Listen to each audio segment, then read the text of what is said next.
Maguire played America's friendly neighborhood Spider-Man for 14 years.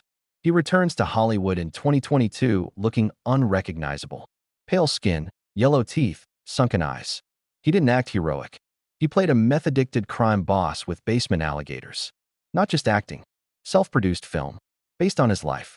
He dated a 20-year-old model, was compared to DiCaprio, and discreetly developed a million-dollar production company the same year. The lovely Spider-Man kid was transformed. Tobey Maguire was born in Santa Monica, California, to teenage secretary Wendy Brown on June 27, 1975, and 20-year-old cook and part-time construction worker Vincent Maguire. Shortly after his birth, they married. That ended. The marriage ended when Tobey was 3, and the turbulence shaped his life. He and his mother spent evenings with relatives. Other nights, they stayed in shelters. He admitted they lived on food stamps, had no permanent residence, and relied on neighbors for groceries to survive. Tobey's world shrank considerably at 18. Grief, fear of disease, and the loss of his sister drove his father to rob a bank across the street from their home. Tobey dreamed of wearing a chef's apron before becoming Spider-Man. Cooking like his dad was his getaway strategy. Wendy, seeing how life had devastated Vincent, wanted something else for her son. She bribed him. She offered $100 for Tobey to take drama instead of home economics. The deal was accepted. That 12-year-old decision changed his life. Tobey had begun to unravel from his disarray by then. He vomited every morning before 6th grade in Palm Springs due to anxiety from relocation and trauma. He never graduated high school. He left 9th grade and never returned, pursuing acting gigs while secretly fighting substance abuse and alcoholism. Tobey grew up in Santa Monica in sunlight poverty. While trying to act, his mom tried advertising. Dad worked in kitchens and construction to survive. Their apartment was close enough to see the Hollywood dream, but not touch it. Tobey's early entertainment experiences weren't glamorous despite being near the studios. His mom's secretary job got him some auditions. He slept on couches, relied on charity, and dreamed of one thing: money. Not fame or art, just money to flee the mess. He received his big break, or so it seemed, at 17. Great Scott, a Fox sitcom, cast him as a wild-eyed high school student. Starting in October 1992, the show ended in November. U.S. airings were limited to 6. It placed 136th out of 139 shows that year. Germany showed all 13 episodes under a new name. But the harm was done. Returning to commercials and small guest appearances, Tobey struggled to overcome his demons and maintain a family that relied on his achievements. The acting grind was hard. Before having an agent, Tobey went to every audition alone. His worst experience was being rejected for a dog food commercial because he looked too melancholy. He met Leonardo DiCaprio then. Young and broke, they regularly lost roles to each other. DiCaprio led. Tobey would receive a little role or nothing. It happened with Parenthood in 1990. Also in 1993's This Boy's Life. Leo got the lead. Tobey has modest supporting roles. Leo alone recommended it. The weight of Tobey's father's bank robbery conviction that year finally helped him recuperate. He made his cinematic debut in This Boy's Life as Leo's pal Chuck Bolger. Tobey's first credit and Hollywood experience came from working with De Niro on a serious film shot largely in Vancouver and Washington. He was underpaid, but he enjoyed it. This connection with Leo began with rivalry, loss, and rejection, yet became durable. Tobey had starred in Joyride in 1997, where he played a hotel owner's son in a risky plot and had to shoot all night in Palmdale. This would be his first real weariness, his body breaking down from shoot pandemonium. Woody Allen cast him as a writer's creation in Deconstructing Harry, a modest but crucial part. He collaborated with Demi Moore, Robin Williams, and Jennifer Garner. Fast screenplay, editing technique, ensemble taught him timing, discipline, and how to stand out among stars. With Pleasantville in 1998, everything changed. Tobey played a modern teen trapped in a 1950s sitcom. His acting was emotive, comic, and technical. He had to master tap dancing, act behind green screens, and keep up with Reese Witherspoon and the film's ambitious visual approach. Directors saw him differently after the film. He wasn't the silent, brooding guy anymore. Could carry a film. Chaos continued. Before Pleasantville, Tobey had a meltdown at Empire Records in 1995. Alan Moyle brought the young performers together in Seaside Homes to bond. It overwhelmed Tobey. He became lost in Moyle's basement one night, eating cereal and possibly high. They talked for hours. Tobey promised to develop a script and return to Hollywood. He was paid by Moyle. The script never arrived. Cut scenes of him. Only his name was credited. Insiders said that moment foreshadowed his problematic behavior. 2001 followed. Tobey desired the Spider-Man job, as did Jake Gyllenhaal, as did DiCaprio. The director Sam Raimi wasn't convinced. Tobey didn't appear superheroic. He was too slim at 5 feet 8 inches and 155 pounds. Tobey worked out with a trainer and gained 25 pounds. He ate 4,000 calories daily, did 500 push-ups in the morning, and trained for 6 months. Sony hesitated. They offered him $4 million, half DiCaprio's payment. He took a $12 million 3-film contract. Gamble paid off. His audience loved him. Spider-Man's 2002 filming nearly broke him. He swung across 25 mop-hires sets for 8 hours a day in a 35-pound harness.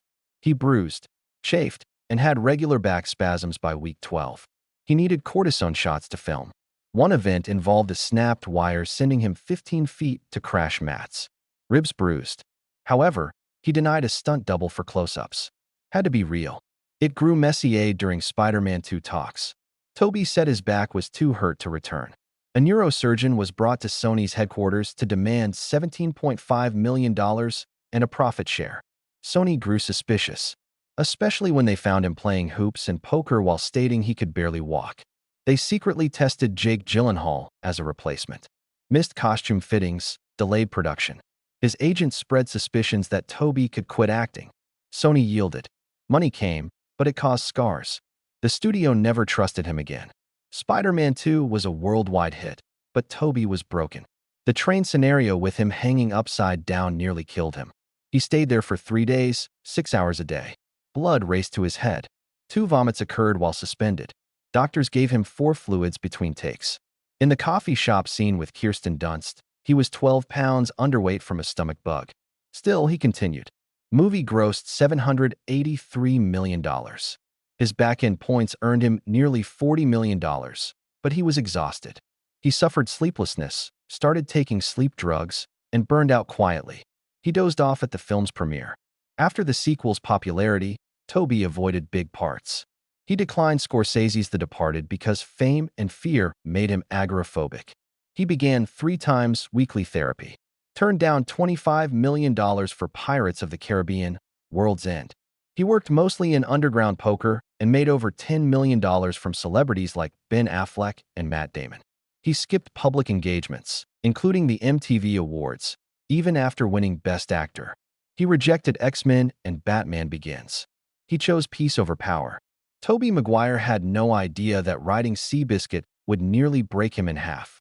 To prove it, he fell from 155 to 115 pounds in 8 weeks. That meant eating 1,200 calories a day and exercising 6 hours at genuine racetracks. A scene at Keeneland Racecourse in Kentucky was the worst. He was thrown at about 35 miles per hour by the horse. Impact damaged his T12 vertebrae, putting bone pieces near his spinal cord. He continued. He performed for 3 more days, rarely moving, discreetly taking painkillers between takes. Once he collapsed on set, the team rushed him to surgery. Titanium rods were in his back. Doctors warned him one wrong turn could cripple him. Besides haunting him for years, that injury followed him into the Spider-Man flicks. Sony panicked. They were filming Spider-Man 2 when their star needed help walking. Studio executives secretly planned. Flying in Jake Gyllenhaal. The suit was tried on. Studied the choreography and did test shoots. Gyllenhaal's visage was subtly manipulated into posters and promotions. Sony was preparing more than a replacement. They continued. They submitted a $15 million insurance claim, claiming Tobey was permanently incapacitated and negotiated a lower wage. Tobey discovered it when his agent tapped internal communications. He was furious and threatened legal action. Doctors uploaded video of Tobey walking. Sony recanted. Although ignorant of the game, Gyllenhaal subsequently stated he felt manipulated. Every major action hero contract afterward had strict injury clauses influenced by this occurrence. Tobey received royal pay for Spider-Man 3, $17.5 million upfront, and 4% global profit decrease. After the movie grossed $895 million, he made $32 million. Money cost something. Combat ensued throughout the picture. Sam Raimi wants to highlight Sandman. Sony planned to sell toys with Venom. Tobey supported the studio. That treachery hurt. Retaliation was Raimi's only option, by intentionally making the emo Peter Parker dance routine cringeworthy. Final script was Battle Zone. Raimi reportedly flung it at Amy Pascal, saying he was directing a toy commercial, not a film. The friendship never recovered. Raimi later revealed he disliked every frame of that movie and blamed Tobey's studio allegiance for wrecking it. Behind the scenes, chaos increased. Tobey went full method. For months, he maintained the corrupted Peter Parker mentality, even throughout lunch. According to James Franco, Tobey would trash staff workers as part of his role. He slapped dancers so hard in the jazz club that two needed medical attention. Kirsten Dunst broke down on many takes because he improvised nasty phrases. Raimi hired a weekly psychiatrist for the shoot. Tobey was late to a cast Thanksgiving dinner and made fun of Aunt May actress Rosemary Harris's age, causing her to cry. Everyone sensed the boundary between acting and real life blurring. Physically, the Spider-Man trilogy broke him. Tobey had 3 more spine fractures, damaged shoulder rotator cuffs, and irreversible limb nerve damage by 2007. Medical claims cost his insurer $8 million. The man took 12 OxyContin pills daily. After Spider-Man 3, he secretly entered a Swiss recovery center. His doctor cautioned that one more extreme stunt could put him in a wheelchair. He later vowed never to act again. His action career ended at 33. He had fame, money, and no health to enjoy them. To function normally, he spends over $2 million on therapy and pain treatments each year. Everyone anticipated Tobey to fight for Spider-Man 4 after its 2009 failure. Instead, he left. Sam Raimi and Sony were fighting over artistic choices 6 months before production. But Tobey didn't even try to salvage it. Sources reported he appeared relieved. He told buddies he was exhausted and didn't want to wear a superhero suit.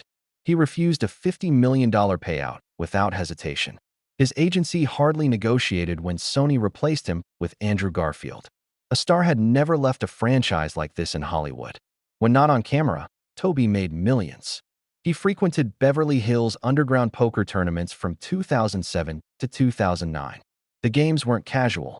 The buy-ins cost $1 million. He faced famed actors DiCaprio, Damon, and Affleck. Brad Ruderman, a Ponzi schemer, was another competitor. Over $5 million went to Tobey. Some games have $2 million pots. Tobey played poker seriously. He recorded. Success was tracked like a business. He earned $30 to $40 million throughout those years. Molly's Game followed. The biography and movie revealed Tobey as Player X, the cruelest player in the room, according to organizer Molly Bloom. He reportedly made her bark like a seal for $1,000. He never tipped staff, insulted losing players, and demanded poor seats for his enemies. He intimidated with Spider-Man popularity. The film changed everything. Millions saw his evil side, which was unforgettable. Things worsened in 2011. After Ruderman stole millions, his victims sued Tobey for their money. One complaint sought $311,000.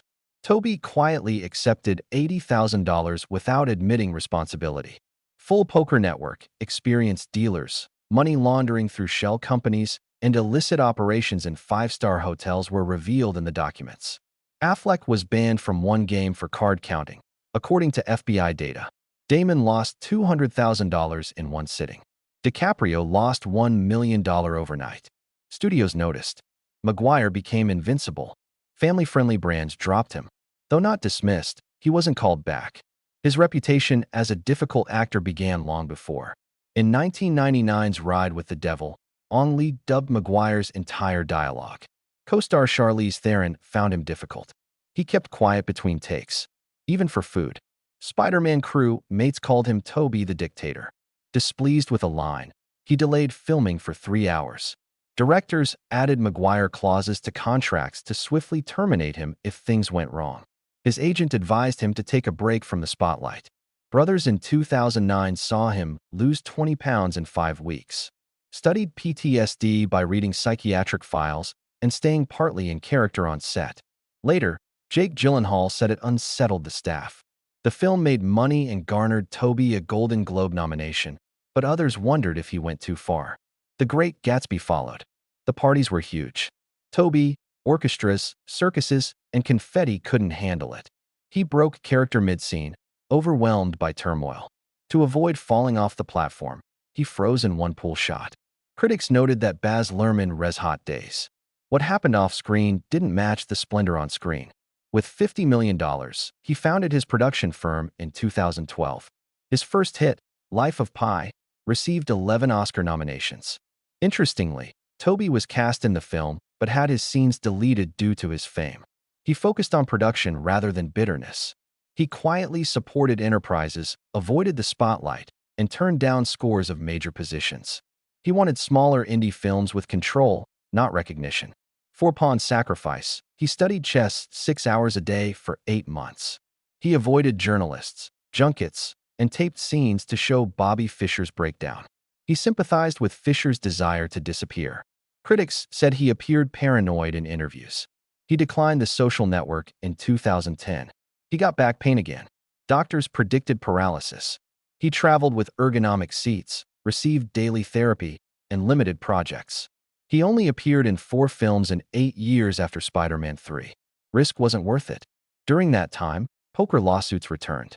Tobey's $300,000 scandal involved Ruderman's $25 million swindle. FBI revealed these games mechanics. Hotel rooms, burner phones, $100,000 buy-ins. Studios withdrew quietly. No one wanted Spider-Man in court. Even X-Men reboots were declined. He wanted to escape superherodom. He told Nylon in 2015 that he only wanted stirring projects. But directors considered him unreliable. Hollywood gradually stopped knocking. Brittany Runs a Marathon boosted his producing company in 2019. It screened at Sundance and sold to Amazon for $14 million. This was the first non-doc filmed at the NYC Marathon. He got the rights after one verbal pitch. Tobey showed good instincts in that trade, but not in front of the camera. But his back? It was never corrected. He arrived with a neurosurgeon in 2003 for Spider-Man 2 prep and warned the studio he might never walk again. He wasn't believed. They called Jake Gyllenhaal again. After contract talks, Tobey magically recovered, relieving tension. The odd situation was parroted in No Way Home. By 2018, he left Hollywood. He stated celebrity gave him anxiety attacks, and that being photographed felt like being chased. Alcoholics Anonymous accepted him at 19. Fame, poker, and pain piled up. He chose silence. His retirement was unofficial. He disappeared. For Tobey Maguire, returning to Hollywood after nearly a decade felt like a strike. He returned to Babylon in 2022 as an unrecognizable figure, not a hero. He had a pale complexion, yellow teeth, and sunken eyes that looked like someone was dying. Not just makeup. A statement. Maguire chose to play James McKay, a hideous meth-addicted crime boss. He produced and starred in the picture. It was his wish. He desired a dark, shady, surprising look. He built the persona on his own high-stakes poker sessions where Hollywood elite gambled fortunes privately. His basement gaming den had alligators. Yes, alligators. Maguire embraced that crazy. We had always thought of Tobey as the nice local Spider-Man, so it was shocking. He then pulled off one of the decade's biggest cinematic mysteries in 2021. He returned in Spider-Man: No Way Home. Surgically discreet, not with pomp. In October 2020, during COVID-19, filming began. No leaks, closed sets. Crew was kept to a minimum. Tom Holland directly requested him. Maguire returned to the suit after 14 years, but not just for a part. A conclusion. For him. For fans. For the awful trilogy ending. The film grossed over $1.921 billion worldwide. Having him made fan service emotional. Something real. Nothing was confirmed in the press. Didn't hint. Just appeared on screen. Then everyone was 12 again. But behind those scenes, something more emotional was happening. Reuniting with Willem Dafoe brought back everything. As in 2002, they clashed on set. They fainted from tiredness this time due to brutal fight scenes. They drank Red Bulls to survive the physical strain. The My Backline followed. It went beyond a callback. Tobey collapsed delivering it. That wasn't acting. It was real. Because years ago, his back nearly cost him everything. He severely hurt it filming Seabiscuit.